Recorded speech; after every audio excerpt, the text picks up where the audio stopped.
Well, we are live again, and welcome to our Bible study here at Prince of Peace Lutheran Church in Spring Lake Park, Minnesota. We are in the book of Romans, and we have been. It took us a number of weeks to migrate through Romans 1. There was so many topics there, so many ideas that had to be kind of pulled apart, kind of like a cloth where you had to take out all the different threads to see what exactly the fabric was made of.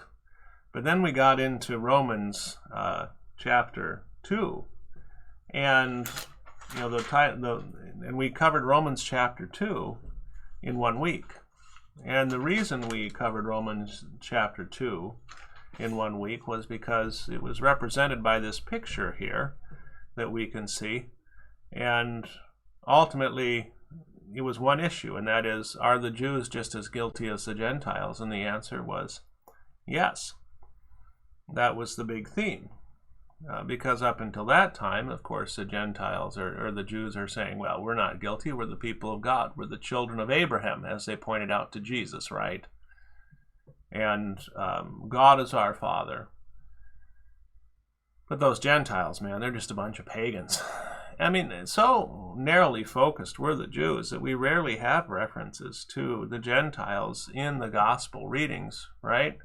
Except in the cases of those Gentiles who come to Jesus to be healed by him. We think of the Syrophoenician woman, right? We think of the Roman centurion. We think of others who came to Jesus, the Samaritans even, right? But they're just tangential to the Gospels, which are so focused on the life of Jesus within Judaism. And we got a little bit of smattering of that this week, right, with that problem with the pilgrimage over in Israel, where you had thousands and thousands of men squeezed into this area to celebrate this festival of the, I think it's the birthday of one of the teachers of the law, going back to the end of the first century. And apparently, if you've done any looking into this, this was a month-long event where no celebrations were supposed to take place, no weddings, nothing of a celebratory nature. And then after the end of this 1 month, they get together and they celebrate the birthday of this man from the first century, a teacher of the law. And it's in that and they have bonfires and dancing, and it's in that celebration that you had the stampede, and 24 people were killed. And the reason I'm pointing this out is I'm 55 years old. This is the first time I've ever heard of this event, but apparently it is a major event in the Jewish calendar. It's similar to Ramadan in many ways. I mean, so many people light bonfires for the party that the fire service there in Israel is kept busy the entire night. Never heard of it. Why? Because their life is so insulated. They're so inwardly focused. And so it was at the time of Jesus, right? The inwardly focused life of Judaism. We saw it to a certain extent popularly, right, with Fiddler on the Roof, where we have this view of this little Russian village of Jews and what goes on there, and the Tsar and what happens outside of there, who cares? Similarly, we would have the situation today with the Amish and the Mennonites here in the United States, right? They live their own little insular life, insulated from the world around them. So the Jews of the day of Jesus. And so it was very easy for them to think, we're good, everyone else is bad. We are the people, the chosen people of God, so we don't have to worry about our sin. We follow the law as explained to us by a teacher such as the teacher revered in Judaism whose birthday was celebrated here. And so we don't have to worry about it. But Paul lays he throws down the gauntlet here. He says, no, you guys are just as guilty as everyone else. So you see the diagram here, right? The Jews saying to the Gentiles, you're all guilty. deserving of death. And God saying, no, all mankind is guilty, deserving of death because of sin. And of course, that's what Jesus pointed out to the Pharisees, right? You walk around like you're holy and righteous and everybody thinks you are, but inside you're rotting away with sin and death. So let's move on to, we're jumping into Romans 3 now. Oops, I gotta do that every week. Try it there. If all are under the same condemnation, had there been any advantage to being a Jew? I mean, that's a great question. That's a great question. I remember trying to speak to a Russian once in Germany, and this was right after the fall of the wall, and we were probably about the same age, 26, and he was completely obliterated by the fall of the wall. Why? Because all of his training, his university studies, everything that he had done up to that point in his life had prepared him for a good career in the Soviet Union as a member of the party and as a member of the government. And, you know, he had prepared for all of that with everything that he'd done. You know, his training, his connections, family connections, everything. And then the wall fell. And then the realization that everything that he had done up to that point was completely and totally worthless, so he thought. Of course, that wasn't true, but see, this is the Jews then, okay? If they are sinners just like the Gentiles, if they're under the same condemnation of the Gentiles, if they don't have this special status, what was the point? What was the point of being a Jew? Okay? It's a really interesting question, because today, of course, Judaism is all about being a Jew, right? But Paul lays down this question to them, or Paul explains it in Romans chapter 3, and says, well, let's talk about what the advantage is to being a Jew. And it's not what you think. It's not what you think. And, you know, the latest commentary on Romans that has gotten all the attention was a commentary where it's laid out that, well, the Jews are saved because they're Jews, and the Christians are saved because they believe in Jesus as their Savior. And that got a lot of attention here about 10 years ago. But that, of course, is not what Paul was saying here. And so that's the question in the back of our minds, though, that we need to have there as we look at Romans and Romans chapter 3. If all are under the same condemnation, had there been any advantage to being a Jew? Yes, is what Paul says. Right? And see what he says in verse 1 there. Then what advantage has the Jew, or what is the benefit of circumcision? And he's not talking there, when he says the benefit of circumcision, in the sense of what is the benefit of going through this procedure. It's the benefit of being included in the promise to Abraham made by God. And that's really the question. The question is not the identity of being a Jew, the identity of being, well, what was the point of being included in that promise made to Abraham? And that you can see in Genesis 17, 1 to 14. That's where that occurs, right? That's where Abraham is given his name, and we have the institution of circumcision. And verse 9 here, God said in Genesis 17, God said further to Abraham, now as for you, you shall keep my covenant, you and your descendants after you throughout their generations. This is my covenant which you shall keep between me and you, your descendants after you. Every male among you shall be circumcised. You shall be circumcised in the flesh of your foreskin, and it shall be the sign of the covenant between me and you. And that's the sign of the covenant. It's interesting. It's a kind of a private sign, isn't it? You know, it's not a public sign, you know, like a piercing that everybody sees, or a tattoo. You know, it's a scar that nobody sees except the individual. Think about that. What does that have to do with privacy and confession and faith in God? Every male among you who is 8 days old shall be circumcised throughout your generations. A servant who is born in the house, or who is bought with money from any foreigner, who is not of your descendants. Servant who is born in your house, or who is bought with your money, shall surely be circumcised. Thus shall my covenant be in your flesh for an everlasting covenant. Okay, but an uncircumcised male who is not circumcised in the flesh of his foreskin, that person shall be cut off from his people. He has broken my covenant. Okay, so there's consequences to the breaking of the covenant, right? But Paul says in chapter 2, great in every aspect, for first of all, they were entrusted with the oracles of God. You know, somebody had to have God speak to them. You know, think about this. Somebody had to have God appear to them and give them his divine oracles, right? It was given, and they were, of course, were given to Moses on Mount Sinai. That had to happen in time. It did happen in time. It had to be to some people. Now, you know, in Mormonism, it's the angel that shows up and gives golden tablets to Joseph Smith, right? And then in Islam, it's Gabriel that shows up in a cave and gives revelations to Muhammad, which he doesn't write down. They don't get written down till later.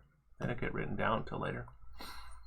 But God actually writes them down in Exodus. He actually writes them with his own finger and hands the tablets to Moses. Moses doesn't sit there and, no, God writes them. It's interesting, both tablets. But then, of course, he has the prophets write things down. We have this command, I don't know how many times in the Old Testament, write this down, write this down, write this down. Okay? In Latin, it's called the mandatum scribendi, the command to write. Write it down. So was it good that they had the oracles and nobody else did? Yeah, of course. It's good to have that direct knowledge of God. It's like, what good is my confirmation? What good is my education? And well, because you have all that knowledge. Your neighbor does not. Neighbor doesn't know anything. You've got the knowledge. That's interesting. But what of the unfaithfulness of the Jews? That's 3. What then? If some did not believe, their unbelief will not nullify the faithfulness of God, will it? That's verse 3. So here's the weird thing. You're like saying, well, wait a second. The Jews had a hard time of it. And we're going to look at that in a minute here.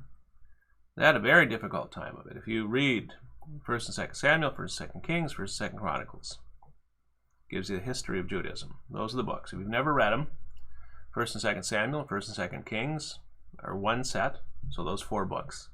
And then 1st and 2nd Chronicles, they cover the same period, all right, in 2 books. But they tell about Israel and its rebellion against God, and it's breaking into 2 different countries, Israel in the north and Judah in the south. And Israel then being taken off by the Assyrians, and Judah undergoing the Babylonian captivity for 70 years in modern-day Iraq. So someone thinking about that as a Jew, they're like, well, wait a second. You know, this covenant with God, that through circumcision, the promise to Abraham, yeah, but we really had a hard time of it. Why is that? Why is it that it wasn't all cake and honey and gold? Well, it was under David and Solomon, especially Solomon. I mean, that was the pinnacle of the kingdom of Israel under Solomon, right?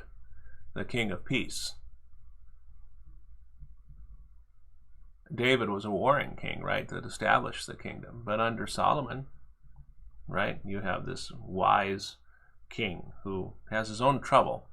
But that was the pinnacle of the power and the glory of Israel under King Solomon. And then it falls apart. Solomon's kid is a blockhead. So Rehoboam, Jeroboam. So Paul has to point out, just because the Jews are unfaithful, which is the cause of everything, right? Unfaithfulness from the get-go, from their being taken out of Israel and complaining to Moses, rebelling. We read about that in Numbers, you know, all the different rebellions of the children of Israel against Moses and Aaron on their way to the promised land. And then as they're conquering the promised land in Joshua, you have the same problems, right? Rebelliousness. We don't want to do what God says. We'll do our own thing, right? We fall into the period of Judges. Same situation, where you have just a free-for-all going on, and the children of Israel doing what they want to do. God using judges, but do they listen to them? Do they not listen to them? So Just because the children of Israel are unfaithful, it doesn't mean that God is unfaithful. And that's the point here that Paul is making. So here are the details. The 10 northern tribes being overwhelmed, enslaved, and dispersed by the Assyrians in 722 BC, after 19 evil kings oversaw their apostasy lasting over 200 years. So after Israel breaks into two countries, Israel in the north and Judah in the south, the northern, and you remember the northern kingdom, they import two golden calves from Egypt, set up two different places to worship. That goes on for 200 years. Yeah, just a little bit less than the United States, right? 200 years. They don't have one good king in 200 years. And so finally, they live in rebellion and apostasy, and they're conquered and taken away by the Assyrians. Thus the lost 10 tribes of Israel. All right. Now the two southern tribes, they have good kings and bad kings. They have bad kings, and they go through reformations and where they confess that the true king of Israel, the true God of Israel, the God of Abraham, Isaac, and Jacob. And so they go through, they'll have a bad king, and then they'll have a good king, and they'll have two bad kings, and then two good kings, whatever. But they have good and bad kings. And of course, the prophets throughout the Old Testament, we've got the 5 major prophets, the 12 minor prophets that we have books from, and then of course there were other prophets as well, for which we have no books. Probably the most famous one is Elijah, right? Elijah, we don't have a book of Elijah, but we read about Elijah in the Old Testament as the most famous prophet in the Old Testament. Biggest book, Isaiah, right? Jeremiah, then Lamentations, Ezekiel, Daniel, right? Daniel is a prophet that ends up over in Babylon, right? And that's where his grave is to this day. So, 2 southern tribes undergo the captivity, 70 years. In 586, that's when the first temple is destroyed. And then what's further is they're subjugated under the Greeks for, look at that, almost 200 years, right? And that's from 3. So they have like about 100 years where everything's going okay. And 150, sort of. And then the Greeks, that's under Alexander the Great, of course. And they don't really free themselves until 140 BC, so they've got that problem for almost 200 years. And then, of course, the Romans show up. And that's the situation in which Paul finds himself. Now, does this sound familiar? Of course it does. We're going to get to the dream of Daniel here, but we need to make this point in 3:5. See what it says there in 3:4. Let's start with 3:3. What then, if some do not believe? Their unbelief will not nullify the faithfulness of God. Will it? May it never be. Rather, let God be found true, though every man be found a liar. As it is written, that you may be justified in your words and prevail when you are judged. So, but if our unrighteousness demonstrates the righteousness of God, what shall we say? The God who inflicts wrath is not unrighteous, is he? I am speaking in human terms. So, all of the suffering of the children of Israel demonstrated God's righteousness. What do you mean by that, Pastor? Well, it's because God did exactly what he said he was going to do.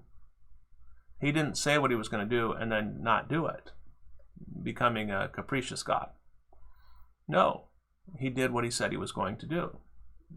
With the keeping of the covenant with Abraham, there'd be a blessing and peace and glory and honor, and with the breaking of that covenant, there would be destruction and misery and death and heartache. So God does what he says and says what he does. Okay? That's the whole point. The righteousness of God. And so, but then the Jews, being very clever, then raise the question, well, wait a second. So if our unrighteousness actually proves God's righteousness, I mean, by being evil and sinning and being punished and suffering under that sin, we show that God is righteous. Why should we be penalized for our sin? Do you understand that argument? The argument is that by sinning, the righteousness of God is seen in the reaction to sin. So then, ultimately, by revealing the righteousness of God, should that sin be a penalty in somehow? It's a clever argument. It's something you'd hear from your teenager, right? Well, now, if you wouldn't know that your insurance policy was so bad unless I had crashed the car, Dad. So why are you mad that I crashed the car? I helped you to learn that your insurance policy wasn't as good as you thought it was. That's the type of argument that we hear here.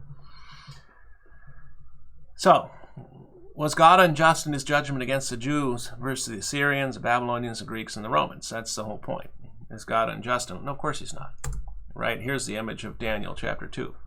Right? We have to remember this. Remember that the dream and the interpretation of the dream. Nebuchadnezzar has the dream, and Daniel reveals the dream, and it's about this huge statue, the head of gold, chest of arms of silver, belly of bronze, legs of iron, feet and toes, and then the rock, of course, comes and destroys it all. And what's it to refer to? It's referred to Nebuchadnezzar, and then the Persian Empire. So that would be the Greeks. It would be the Iranians, and then ultimately the Greeks, and then the Romans, and then finally different kingdoms in the end times, right? But the question the Jews raise is, well, how fair is all of this that we get subjugated under all these people? Well, God did not judge the Jews. His covenant with Abraham would have been a lie, right? If God did not judge the Jews, his covenant would be a lie.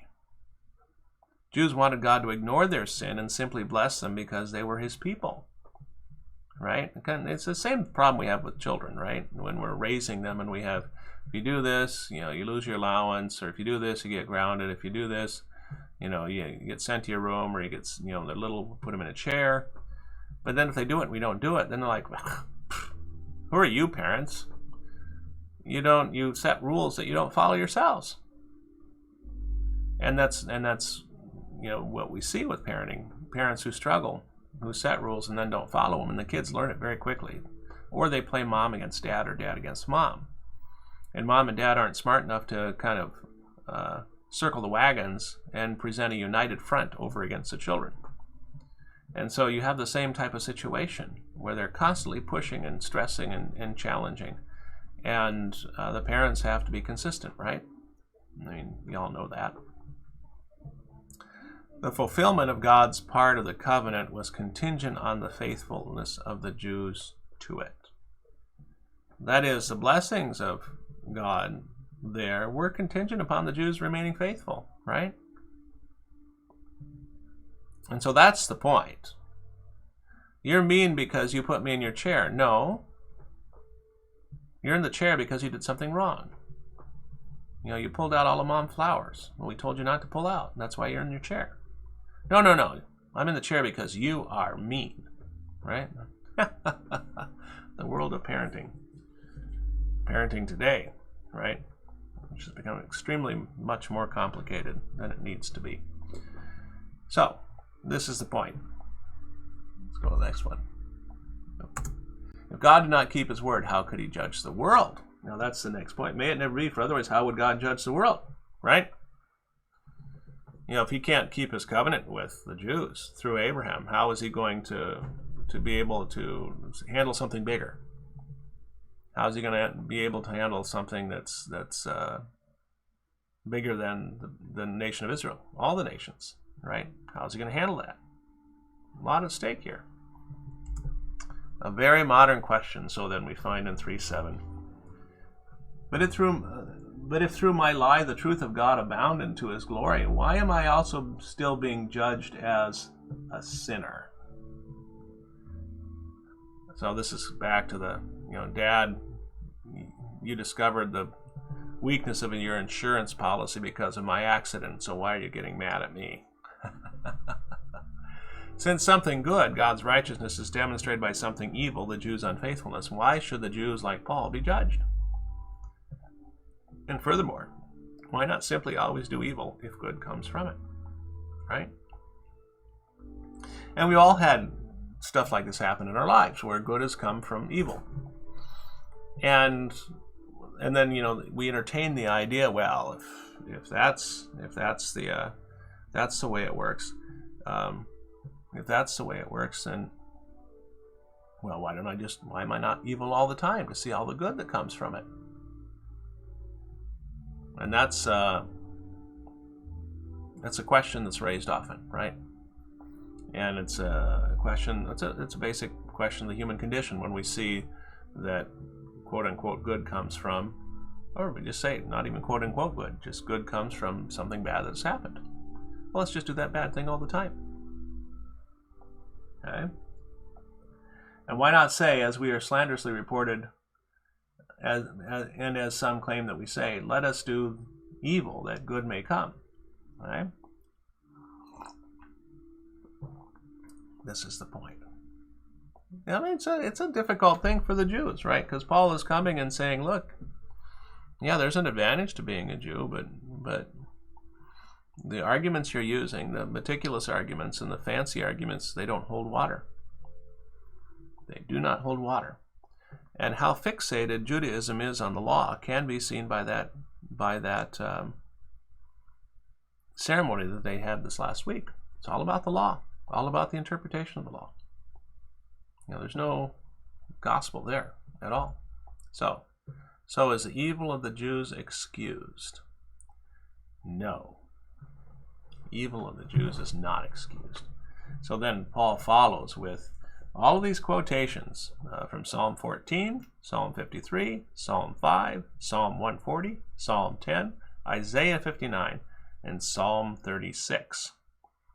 So he grabs all of these quotations out of the Old Testament, the book of the Jews themselves. Remember, Thomas, you know, he angers people with his usage of the Old Testament, if I remember right. No, not Thomas, Stephen.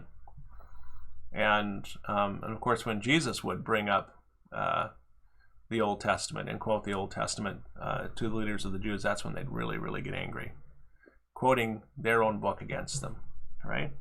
So what then? Are we better than they? Not at all. For we have already charged that both the Jews and the Greeks are all under sin. You know, chapter 2.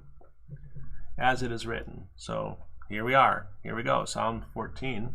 There's none righteous, not even one. There's none who So he's just going through and just listing. It's not like one section of Psalm that he's quoting. He's just going through and he's citing verse after verse after verse after verse after verse. Very damning. There's none who seeks for God. This is all referring to the Jews. All have turned aside. Together they have become useless. There is none who does good. There's not even one. Their throat is an open grave. With their tongues they keep deceiving. The poison of asps is under their lips, whose mouth is full of cursing and bitterness. Their feet are swift to shed blood. Destruction and misery are in their paths. The path of peace they have not known. There's no fear of God before their eyes. He ends with that, right? Here's all the evil. They don't seek for God. They don't understand. No one does good. You know, what they say is horrible. And they speak terribly. And they're quick to do horrible things. And, you know, think of the stoning of the woman caught in adultery or the stoning of Stephen, right? Think of those things, right? And the path of peace they have not known. There's no fear of God before their eyes. That's the problem today. I think that's, if you had the modern world today, you say, well, what is the big issue? No fear of God, right? People not frightened of God. Frightened, yes, that's what I said. All are under the power of sin. So, and that should be 3:19, I think. And it's, no, let's see. No, that's 3:9. What then? Are we better than they? Not all, for we have all. Now, what's that power of sin? It's, you know, it's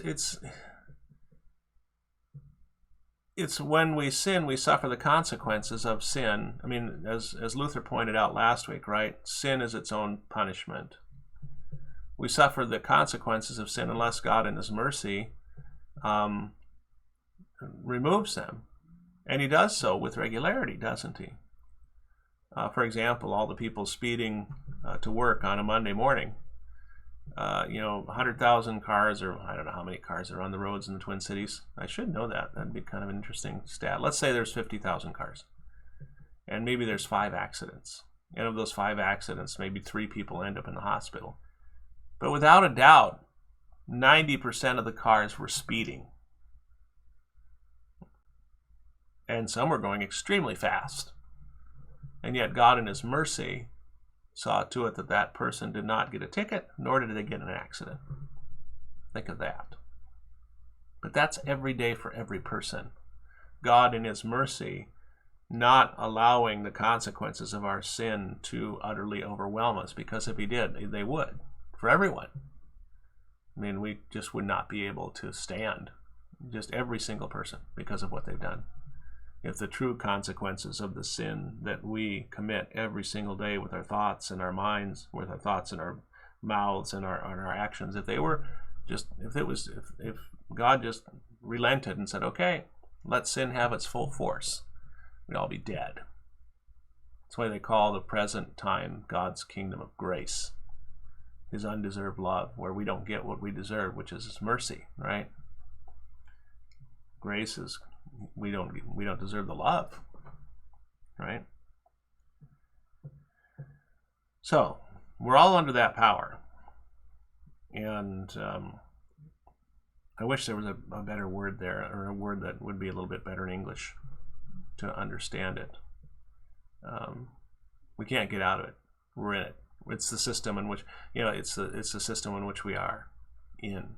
If we could say our operating system, our spiritual operating system that we all have downloaded into us. Okay. The whole world is held accountable. So 3:19 and 20. Now we know that whatever the law says, it speaks to those who are under the law, so that every mouth may be closed and all the world may become accountable to God. Because by the works of the law, no flesh will be justified in his sight, for through the law comes the knowledge of sin. So 3:19 and 20. The whole world is held accountable. Jews, by means of the law revealed to them on Mount Sinai. I mean, they've got it written down, black and white. Gentiles, by means of the law written on their hearts, right? And that's, we go back to Romans 2:14 and 16. For when the Gentiles who do not have the law do instinctively the things of the law, these not having the law are a law to themselves, and that they show the work they show the work of the law written in their hearts, their conscience bearing witness, and their thoughts alternately accusing or else defending them. So, now, do the Jews also have the law written on their hearts? Yes. But then they have the law revealed. So they have what you call the natural knowledge of God and the revealed knowledge of God. The revealed law, the natural knowledge. And the Gentiles do too. They don't have the revealed, they just have the natural. But it's there. It's there. So the whole world is held accountable. Whether or not the law, they have this thing called the 10 Commandments, because it's within them. It's pre-programmed. We're born with it, this operating system called the 10 Commandments. Okay? It's kind of interesting. You used to buy computers, and you'd have to load, then you'd have to buy the operating system and load the operating system onto the computer. And that was especially true for, I don't know if Apple ever did that, but certainly for the non-Apple computers, the DOS computers, that's what you'd have to do. You'd buy the computer, and then you'd buy the operating system, and then you'd load it on with all those disks. Remember that? And then I think it was Gateway Computers that first came out with the idea of getting a computer that had the operating system loaded on it already. So you just get it in the mail, and you'd plug it in, and you'd turn it on, and it worked. And nowadays, of course, nobody even thinks about operating systems in that sense. You buy a computer, you take it home, you turn the on button on, you put some passwords in, and you register for this and that, and off you go. But nobody's thinking, well, this is just a computer and it needs an operating system. But I think that's kind of how the world looks at human beings sometimes. They think, well, no, the human being is born without an operating system. And then we, as parents and as societies and cultures, instill that operating system into the person. No, not true. The baby, when the baby is created and conceived, this operating system comes along with that, already pre-programmed for all sorts of things, not only for morality, but for capacity to speech and all sorts of different things. So we need to get that idea out of our heads that it doesn't exist, and this is no. You're born with this knowledge of something beyond yourself, pre-programmed. That's a good way to think about it. Okay. What does the law do? 320. Nice graphic. The law shows us our sin, doesn't it? That's the theological use of the law. Shows us our sin. The three uses of the law: the political use, right? And that's just to kind of keep everybody in check in the world, so they don't murder and steal and that sort of thing, and societies can exist. It's a political use. The political use doesn't insist on that you agree with the law. It doesn't insist on that. But it does insist that you follow the law. It doesn't insist that you agree with it in your heart or your mind. But it does insist that you follow it. And the other thing, and we had that whole discussion, and people have really struggled with the idea of racism, for example. And the claim that everybody's a racist. Well, everybody is a racist, and everybody's a murderer, and everybody's a thief, and everybody's an adulterer, and everybody's an idolater, and everybody's someone who covets, and everyone who's someone who misuses the name of the Lord and who violates the Sabbath day. We're all that, every single one of us. What goes on inside our hearts and our minds.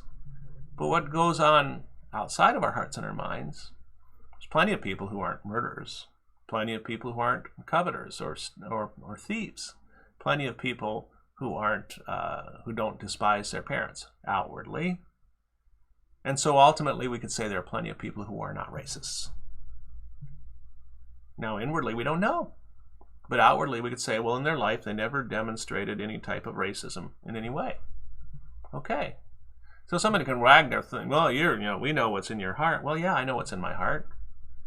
I'm all those things. I'm a sinner. But when it comes to what comes out of my mouth and what the world sees, what we call civil righteousness, doing okay so far, as is most of the world. Most of the world doesn't go to jail, right? Because they weigh the carrots and they weigh the sticks, and they see, okay, it's better to keep the speed limit. It's better not to shoot my neighbor. It's better not to solve my problems with a baseball bat.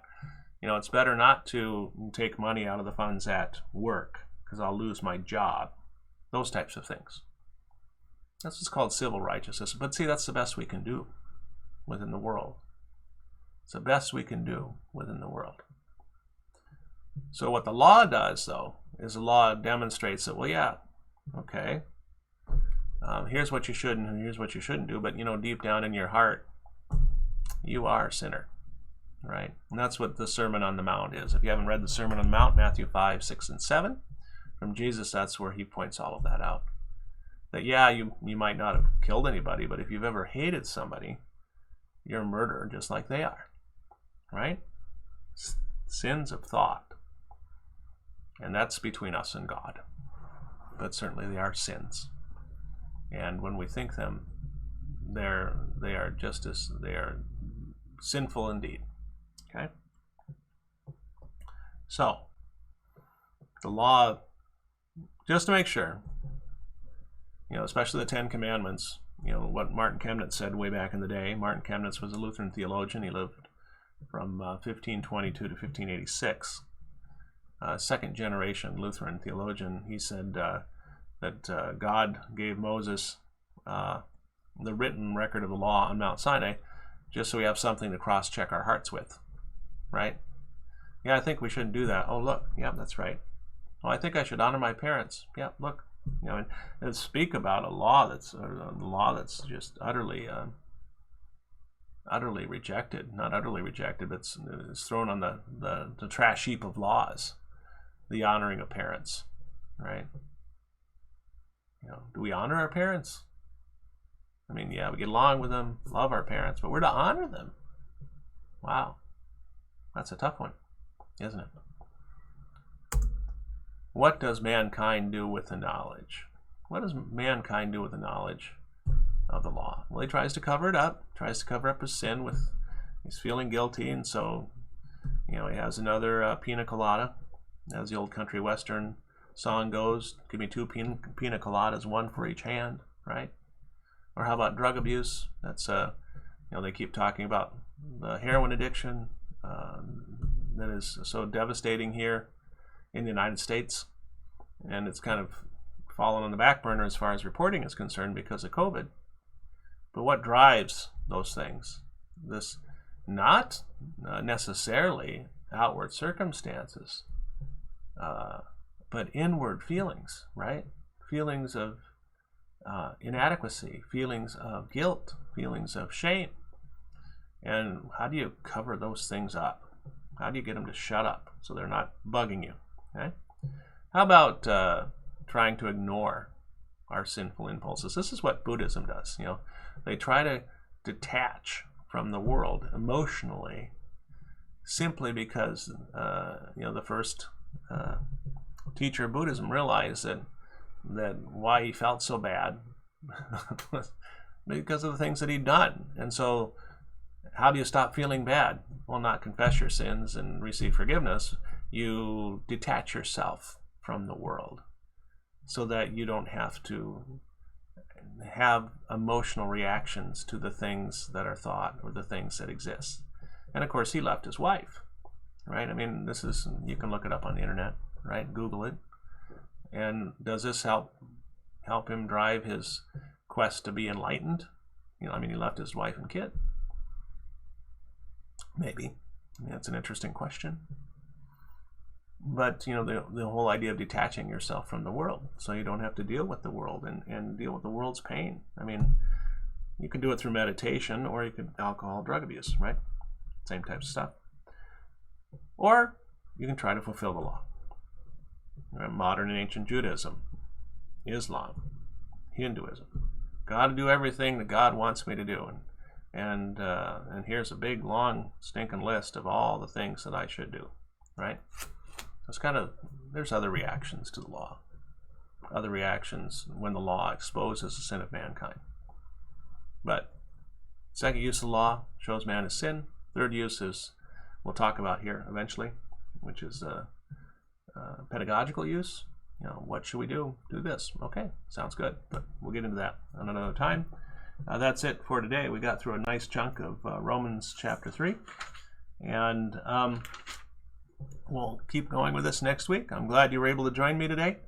And hope ultimately to see you again next week. Church here at Prince of Peace begins in a half an hour. There still is room. And then we have the Bible study afterwards. The Gospel of Luke. So you can join us with the live stream for that service, and then at 9:30, and then 10:30, 10:40, we begin with the Bible study. You can join in on that Bible study as well. So hope you'll be able to participate again, and we'll see you next week.